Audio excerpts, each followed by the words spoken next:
Good morning from Kalipokhari. তো কালকে প্রচণ্ড পরিমাণে বৃষ্টি হয়েছে, প্রচণ্ড পরিমাণ। তোমাদের ওয়েদারটা এখন দেখাই। এই হচ্ছে ওয়েদারের এখন কন্ডিশন, দেখো চারিদিকে জল আরে জমে আছে, প্রচণ্ড পরিমাণে বৃষ্টি হয়েছে। আর এখন টেম্পারেচার হচ্ছে 6 ডিগ্রির মতো দেখাচ্ছে আর কি নেটেতে। তো প্রচণ্ড ঠান্ডা, আর তার সঙ্গে এরকম প্রাকৃতিক সৌন্দর্য, পুরো পাহাড় দেখো সবুজ হয়ে আছে। আহা, সকালে মন ভরে যাচ্ছে।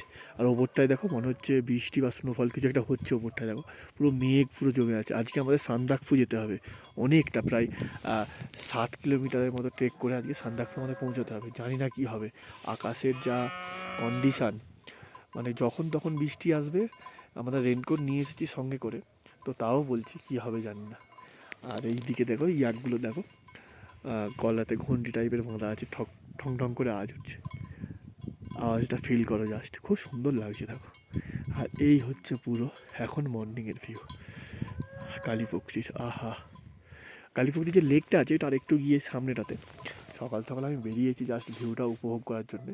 এখন বাজে ঘড়ির কাঁটায় সকাল এই 6:50 মতো এখন বাজে। তো রাত্রে ভালো ঘুম হয়েছে, কিন্তু গোটা রাত ঝমঝমিয়ে বৃষ্টি হয়েছে আর প্রচণ্ড ঠান্ডা। তো চলো, এইটা একটা শর্ট ভিডিও করে তোমাদের দিলাম, কেমন লাগলো অবশ্যই তোমরা কমেন্ট করে জানিও।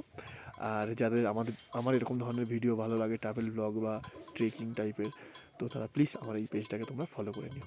আর আমার একটা ইউটিউব চ্যানেল আছে সুমন ঘাটা বলে, সেই ইউটিউব চ্যানেলটাকেও কিন্তু তোমরা সাবস্ক্রাইব করে নিও। ইউটিউবে কিন্তু আমার সমস্ত ভিডিও সবার প্রথম আসে। তো চলো, বাই।